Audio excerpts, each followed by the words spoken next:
בזכות ושיעור, so Baruch Hashem, she came back to what we thought. She is not, of course, well at all. She is still in full oxygen the whole time. We have to check her the whole time. She doesn't respond. She doesn't know. She doesn't identify. But okay, she's alive. But on that night, after we actually thought that this is going to be the end. So I didn't want to... of the Shiur, Rav, it's mamish the skut of the Shiur.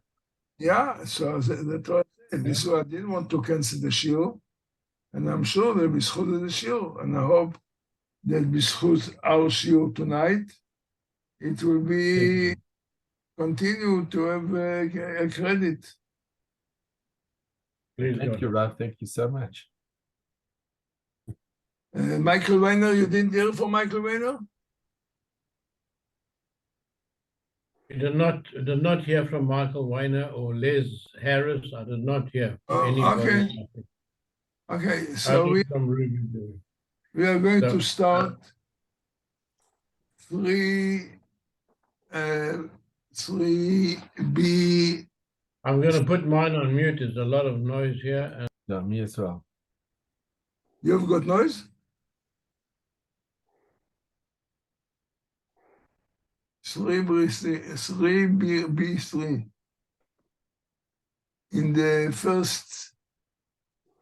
first paragraph on the left, 3B3.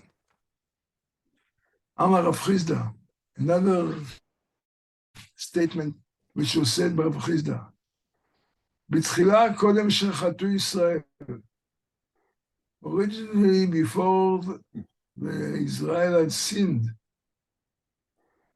in matter of illicit relations, הייתה שכינה שורה עם כל אחד ואחד. השכינה, God, the divine presence, dwelt with each and every one of them in his home.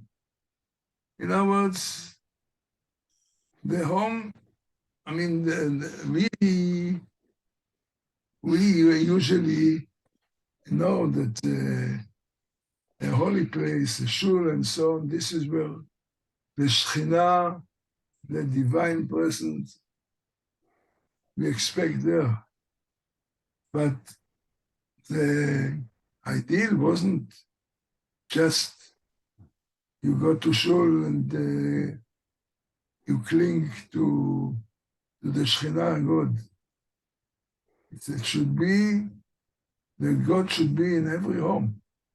And this was originally the words of there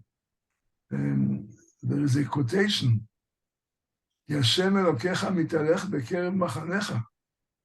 It is stated, for Hashem your God walks in the midst of your camp.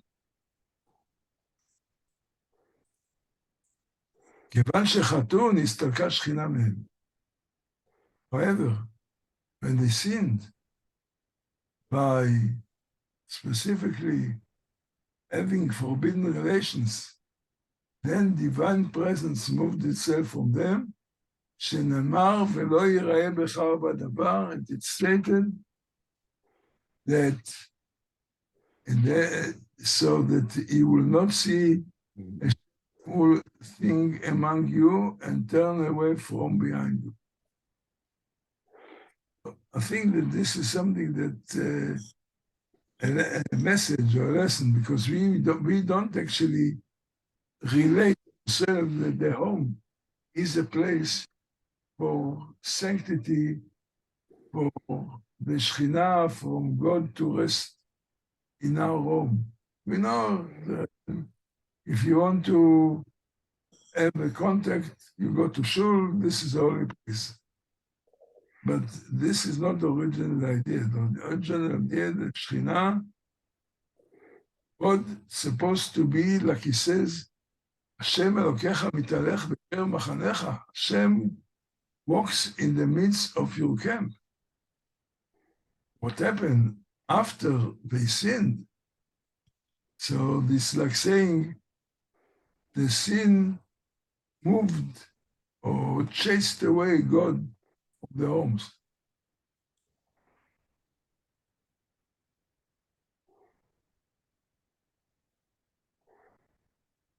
They said that the Shekhinah cannot bear to see iniquities occurring in the Jewish home and therefore departs from them.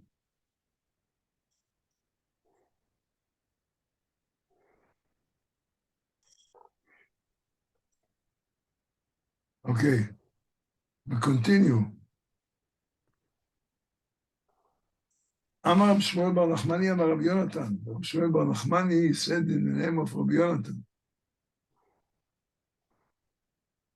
כל העושה מצווה אחת בעולם הזה. This is something that gives a lot of encouragement. כל העושה מצווה אחת בעולם הזה. If one performs just a single mitzvah in this world, מקדמתו והולכת לפניו לעולם הבא. This mitzvah that he did precedes him and goes before him to the world to come. שנאמר, because he quotes a verse, והלך לפניך צדקך. Your righteous deeds will precede you. וכל העובר עבירה באחד בעולם הזה, and if anyone commits a single transgression in this world, מלפתו והולכת לפניו ליום הדין. The sin doesn't leaves him, like envelops him and goes before him to the day of judgment.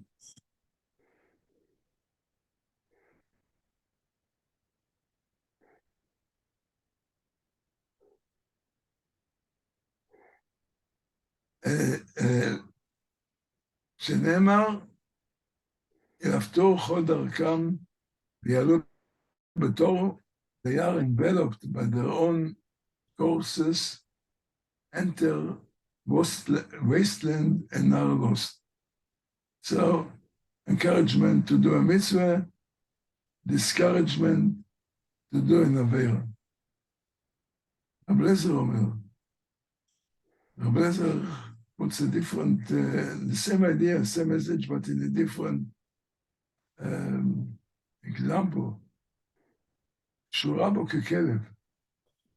The sin like bound him like a dog.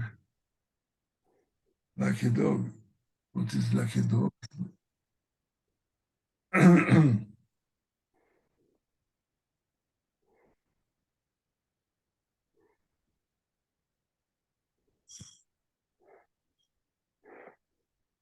Yeah.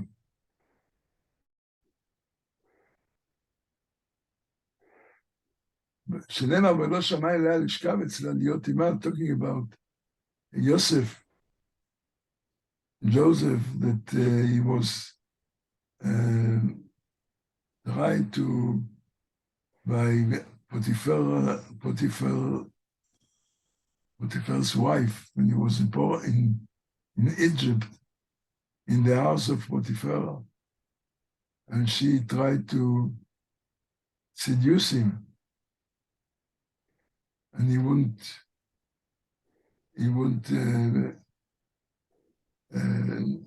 did it because he said he didn't agree. He refused to succumb to the advances of Potiphar's wife.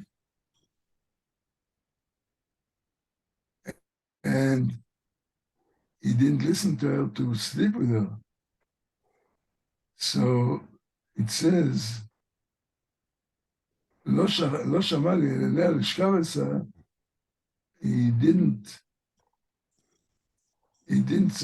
listen to her, to be with her, and the Gemorrah says, לשכב אצלה בעולם הזה, meant to love, he refused to love beside her means in this world, להיות עמה לעולם הבא, and to be with her means that the sin would live in this world to come. So it's just kind of musar to impress upon the individual what does the sin, how much harm it can cause a person. Now, up to now, this not so much related to the legal discussion, but here we come back to the Mishnah that remember that we are learning about this woman, the Sotah, which is suspected to have a relationship with another person. And we say that two witnesses come and say that they testify that she been seen in seclusion with a person. So the Mishnah, the Gemorrah quotes, Nanatam, Haya Badin. Logically, we would say, it would be logical to say that the single witness is not believed, for we could argue, Ma'idut HaRishonah, first testimony. The first testimony means the testimony that she was seen in seclusion. She'eno sarta Yisur Olam. This does not, the first testimony, when they come to the Beis Din to say about her, that she was in seclusion, what was the consequence? She then became permanently forbidden.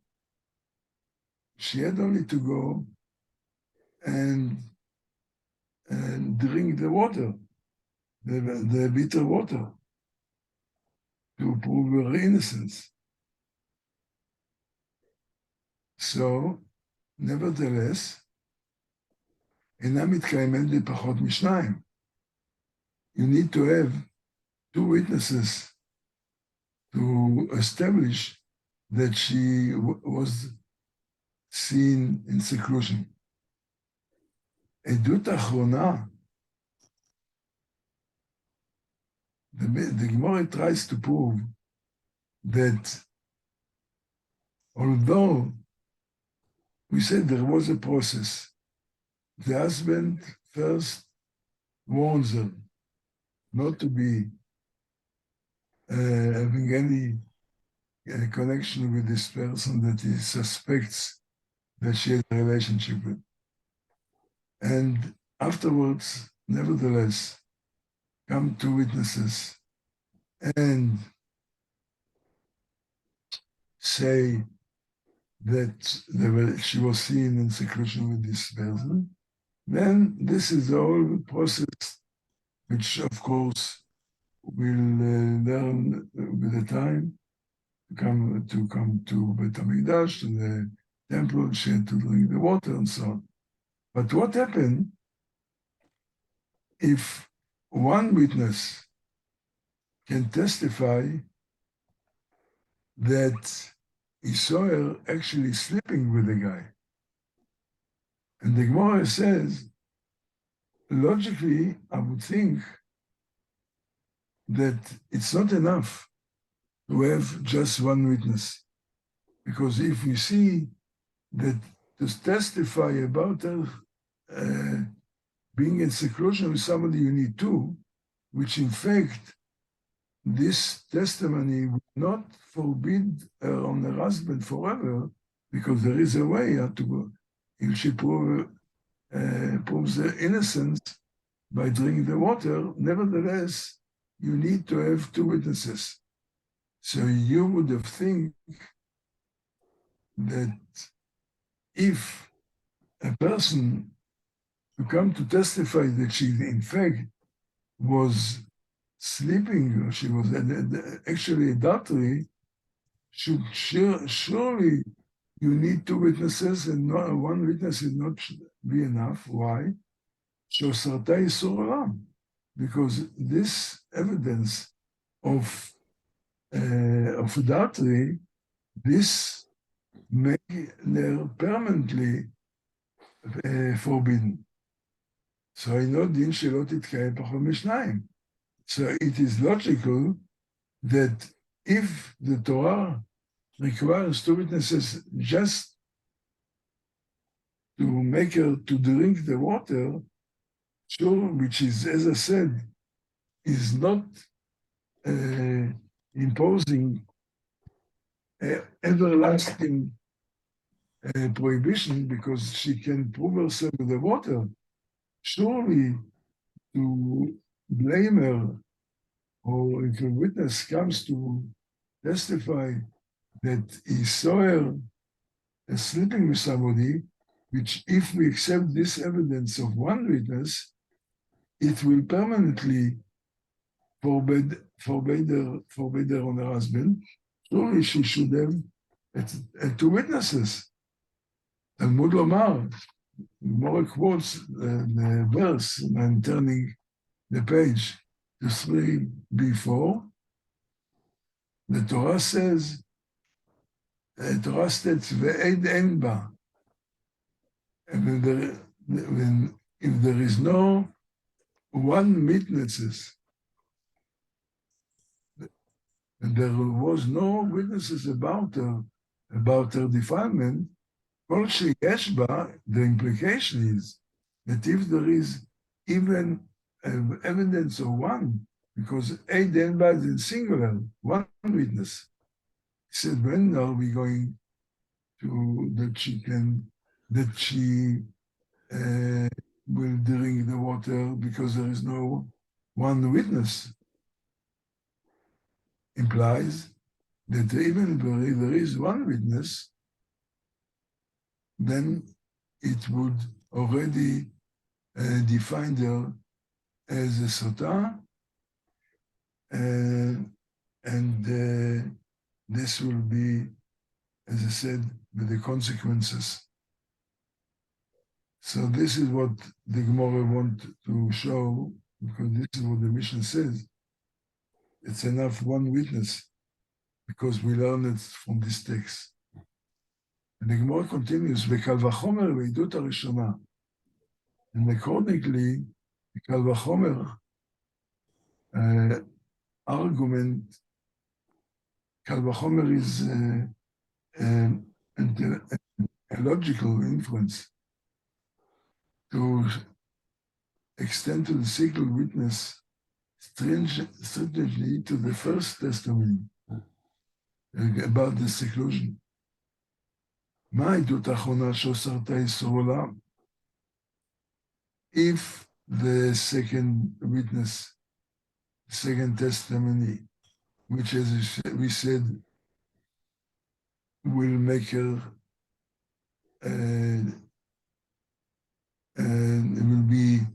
make her forbidden forever, permanently, מתקיימת בעד אחד, so shouldn't the first witness, the first evidence, talking about the evidence about being in seclusion, I would say, obviously, which is less severe, and she's not going to be permanently forbidden, because only you want her to drink the water.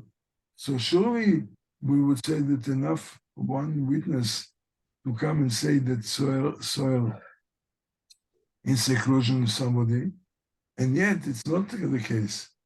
For the first, for seclusion, we need two witnesses. We'll see in a moment why.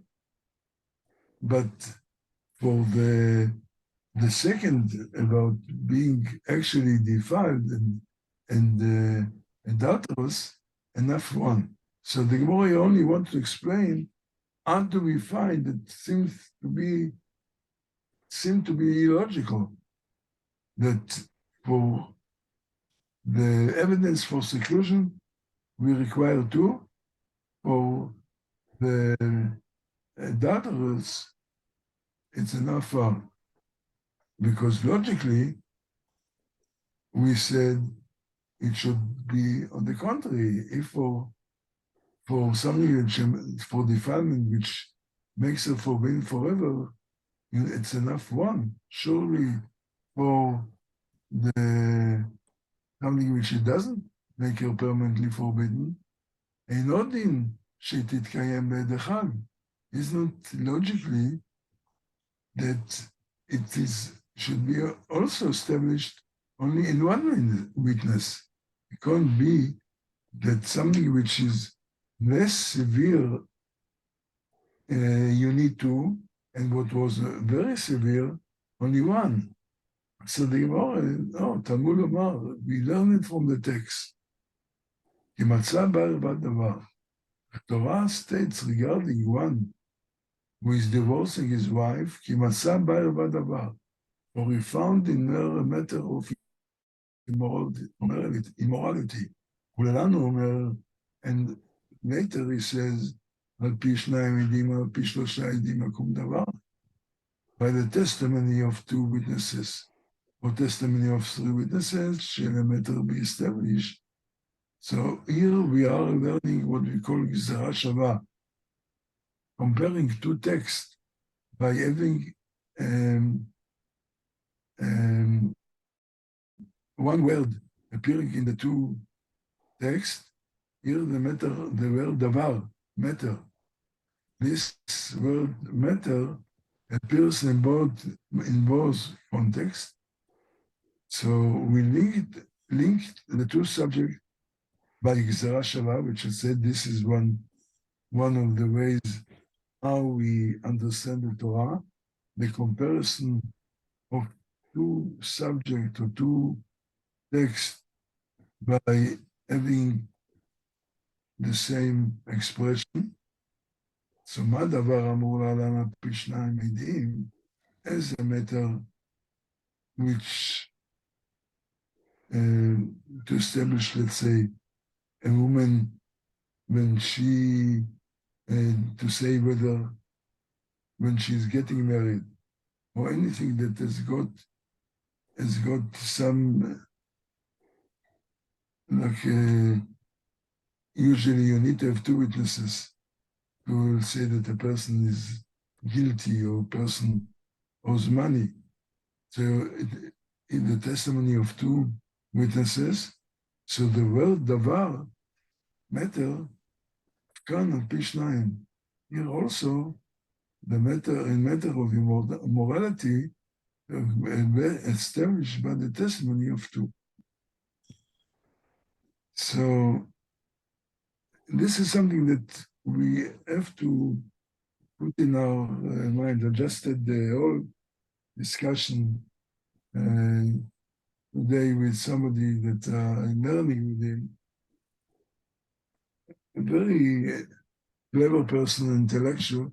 So we come something and say, but why? Give the reason. I said, our duty is not to say why, our duty is say what? Ma. Not lama, but ma. Which means we are being guided by Torah law, which we believe was given to us by God. So what is our duty in life? To find out what does God want from us. After we manage to establish what is the law and what does God want from us, then we can try and find out to reason it. But the reason is not the source of the law. The source of the law is the written law by the Torah. This is where you have to understand when we're learning. So here, for instance, logically, we would say it doesn't make sense that one witness is enough to say that she is adulterous, and with the consequences that she becomes forbidden for husband forever. But to establish only that she was in seclusion with another person, to be able to necessitate that she should come and drink the water. For this, you have two witnesses. You need two witnesses. So it doesn't make sense. And therefore, the Torah is actually, the Gemorrah looks for the source. How do we know that this is what the Torah says? So this is what was the discussion. And the Gemorrah still continued to argue. כי מצב לא הרבה דבר,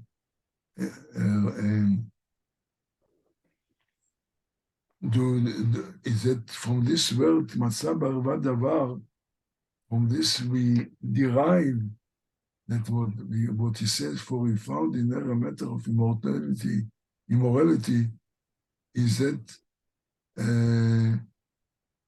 that enough?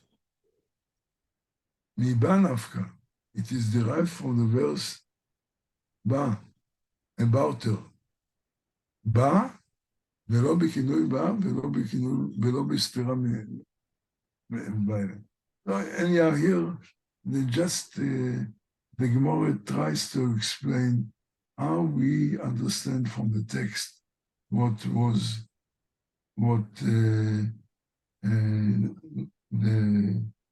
the law is. It's quite, I think it's enough just to sum up the discussion. The Gemorrah continues with the argument and to say from words in the text, this to establish what we say. One witness is believed about her defilement, but only about her defilement, it's enough one. But he's not believed about the warning, and he's not believed about the seclusion. So I think this is just the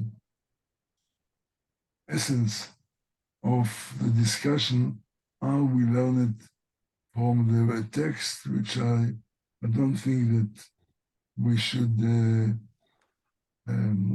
go in detail for that, because it's just how to understand the words. But this is the outcome. And I like to continue at the end of the second column. The Gemorrah elaborates in the Mishnah, איזוהי העדות, תנו רבנן, איזוהי העדות הראשונה, which we said, what was the first evidence, we call the evidence, this is about the seclusion, we call first evidence.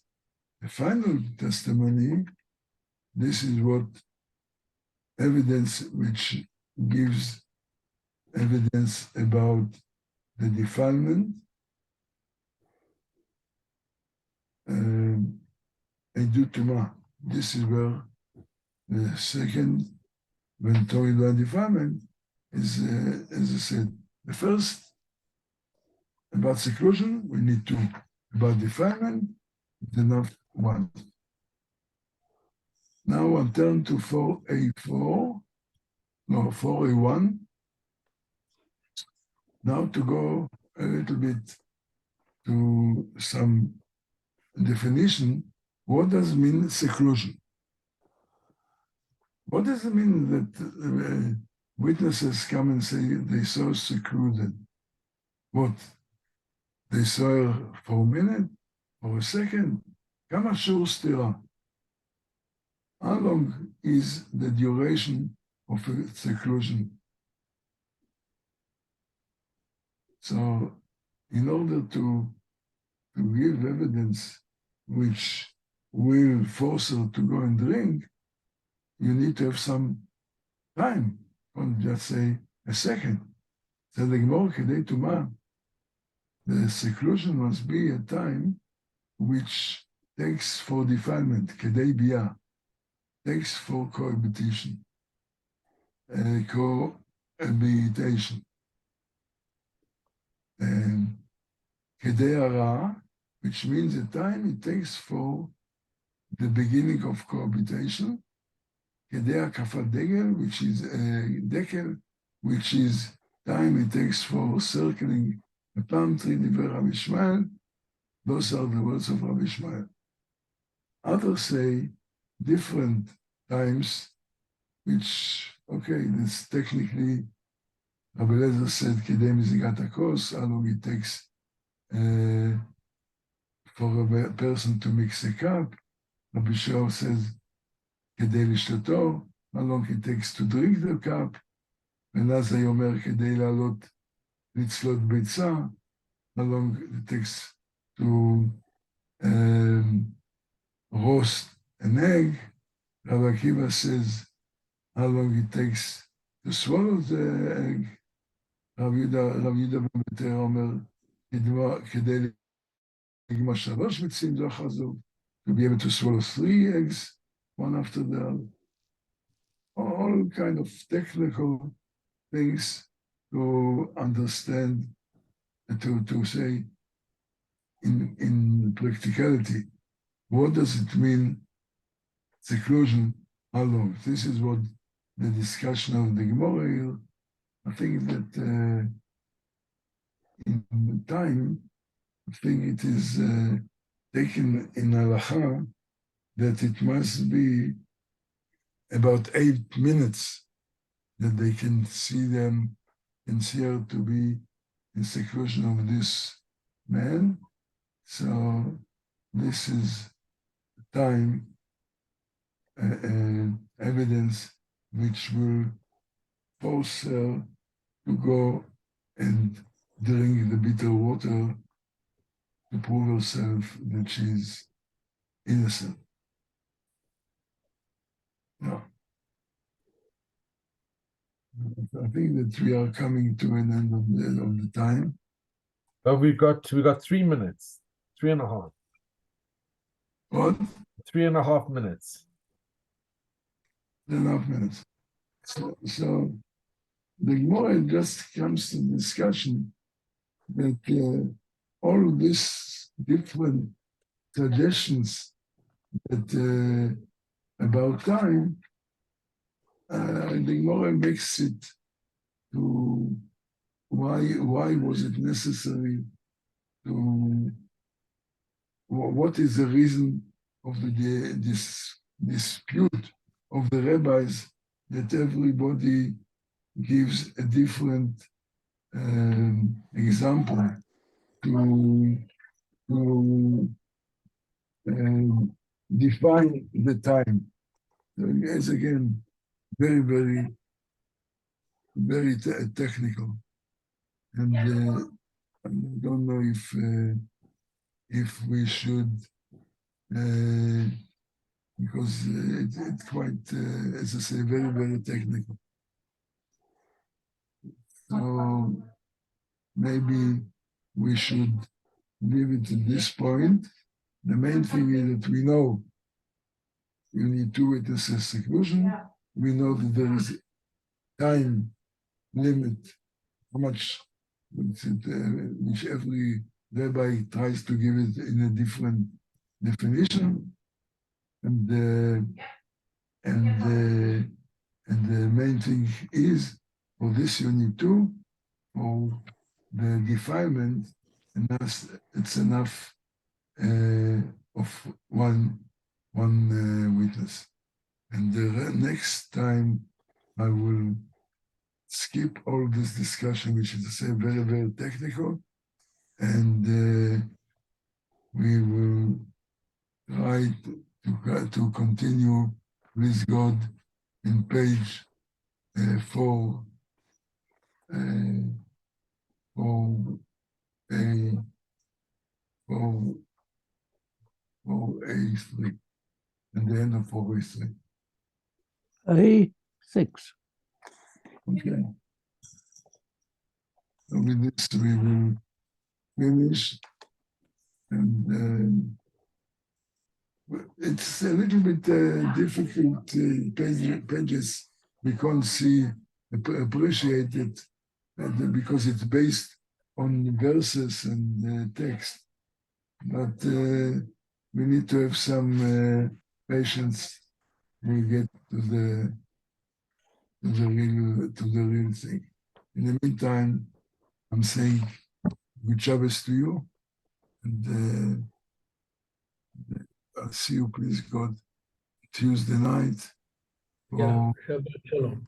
Shabbos, Thank you. Chodesh Tov. Kavod. Chodesh Tov. Thank you, Rabbi.